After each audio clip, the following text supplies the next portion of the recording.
When J.N. Andrews arrived in England in 1874 on his way to Switzerland, he didn't find any Adventist converts. There was one Adventist English family, but they had emigrated before he arrived. In 1878, English-born William Ings, who himself had emigrated to America, arrived here in Southampton for a 2-week stay to visit his relatives and also to evangelize. He passed out some literature while he was here and was able to convince 2 people to keep the Sabbath. His next visit in 1878 would prove more fruitful, and in May of that year, they sent a request to the General Conference to send a minister over. In June of that year, the General Conference voted to send the experienced pioneer and administrator John Loughborough. Southampton was one of the cities that the Mayflower left from on its way to America, and it would prove the birthplace of the Adventist Church here in Britain. John Loughborough found the work here both different and more difficult than in America.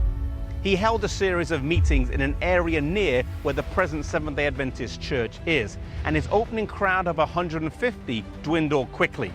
After 255 meetings, in December of 1879, he did not have a single baptism, though he did have a Sabbath school with 17 members. The work was hard and the challenges were multiple, but they pressed on.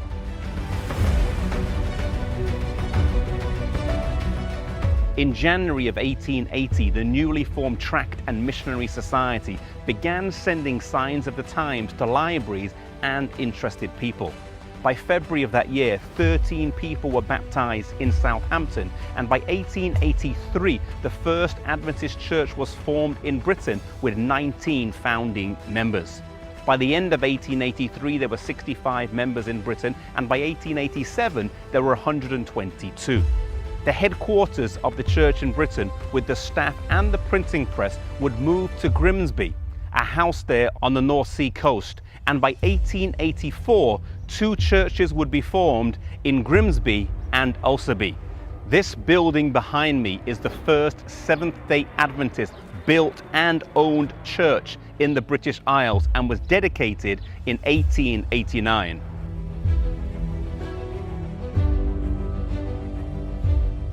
S.N. Haskell would come over and take over the leadership of the church in Britain and move the headquarters from the relative obscurity of Grimsby down to London.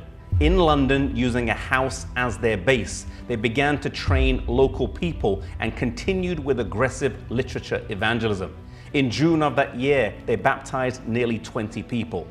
Judson Washburn would further develop the evangelistic work in England with an emphasis on literature evangelism, Christ-centered preaching, and musical singing groups.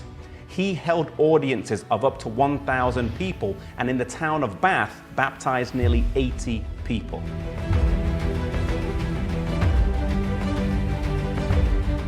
In 1902, the British Union was formed with 3 missions and 2 conferences, a newly formed college, and a health food factory. In 1907, the 3 institutions, along with the British Union headquarters, were relocated to the 25-hectare Stanborough Park, which still serves as the headquarters of the British Union to this day. Even though church membership increased by 20% through the war, World War I would prove a huge test to the young church as the challenge of conscription was faced. Some were able to serve as conscientious objectors, but others were less fortunate and were imprisoned and tortured for refusing to compromise their faith. This memorial stands here as a testament to their faith under fire and in recognition of the sacrifice that they and their families made.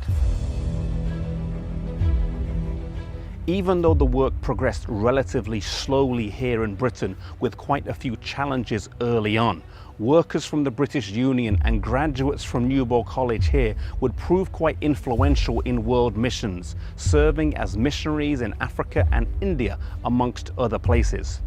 Through dedication and commitment, the work moved on.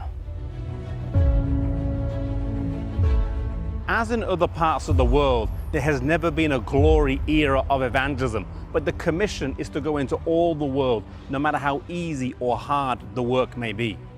If you are living and working for Christ today in an area and you are not getting the success that you hoped or dreamed of, then I want to encourage you to stay faithful at your duty. For God rewards us not according to our seeming success, but according to the spirit in which the work is done.